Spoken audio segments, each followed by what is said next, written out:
This is WFYI News Now. It's October 1st, and I'm your host, Abriana Herron. On today's show, you have 1 week left to register to vote in next month's election. We've got a story on what you need to know. How effective are over-the-counter COVID-19 tests as new variants emerge? And Indianapolis officials consider how to handle so-called street takeovers in the city. This has been plaguing our city streets and private parking lots for nearly 4 years now. Those stories are coming up. But first, the Indianapolis Foundation this week announced a 5-year strategic plan. The plan seeks to improve equity in the city by focusing on 4 key issues. Those issues include housing, economy, health, and the environment. Board President Molly Wilkinson says they will focus their resources to improve inclusivity in all communities.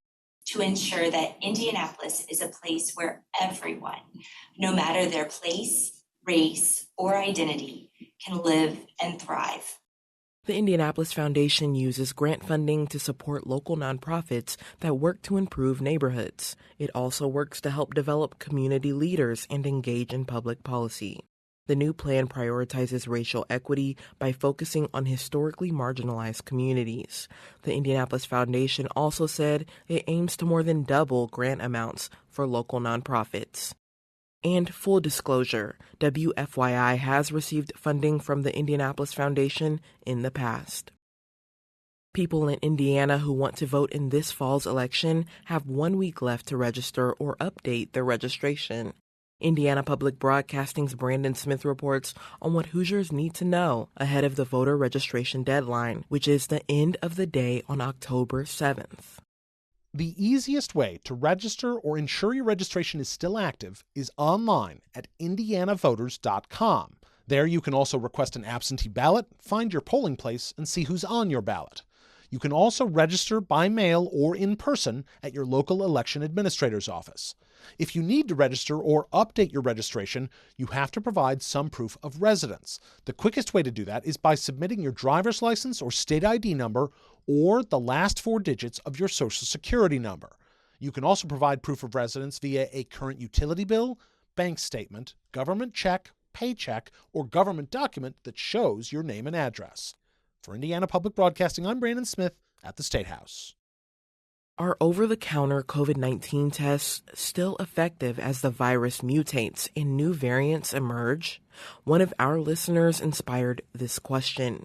Indiana Public Broadcasting's Abigail Ruman reports the tests themselves are just as effective, but how people should test has changed over time. COVID tests focus on the areas of the virus that don't tend to change or mutate, meaning they're still effective for newer variants like the Omicron family. Dr. Scott Steinecker is a fellow for the Society of Healthcare Epidemiology and the medical director for infection prevention at Parkview Health Systems. He says when Omicron became prominent, experts noticed that people could become symptomatic but not test positive immediately. We now recommend that if you have COVID-like symptoms and you get tested and you're negative, you should retest again in 48 hours. Steinecker says people should still test immediately when they have COVID-like symptoms, even just a runny nose or itchy eyes. He also says it's important to take precautions while waiting to retest, including masking and isolating as much as possible. For Indiana Public Broadcasting, I'm Abigail Ruman. The U.S. Department of Health and Human Services is offering another round of free COVID tests. You can order 4 free tests per household by going to covidtests.gov. And for our final story today, street takeovers have increasingly plagued the city of Indianapolis. WFYI's Jill Sheridan reports city officials are considering how to curb the disruptive nighttime events. Street takeovers are organized vehicle flash mobs where people take control of roadways with spinning cars and a crowd of onlookers. A new local ordinance would impose a $250 fee and allow for vehicles to be towed.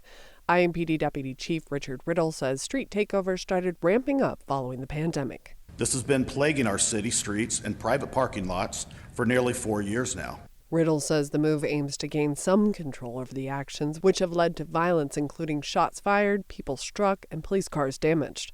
Residents have mixed reactions to the proposal.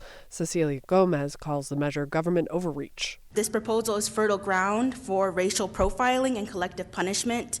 Another community member says the proposal didn't go far enough. It now heads to the full council for a vote. I'm Jill Sheridan. That's all for today's episode of WFYI News Now. Our podcast is produced by Drew Daudelin, with support from the news team at WFYI and public media journalists across the state. Our news director is Sarah Neal-Estes.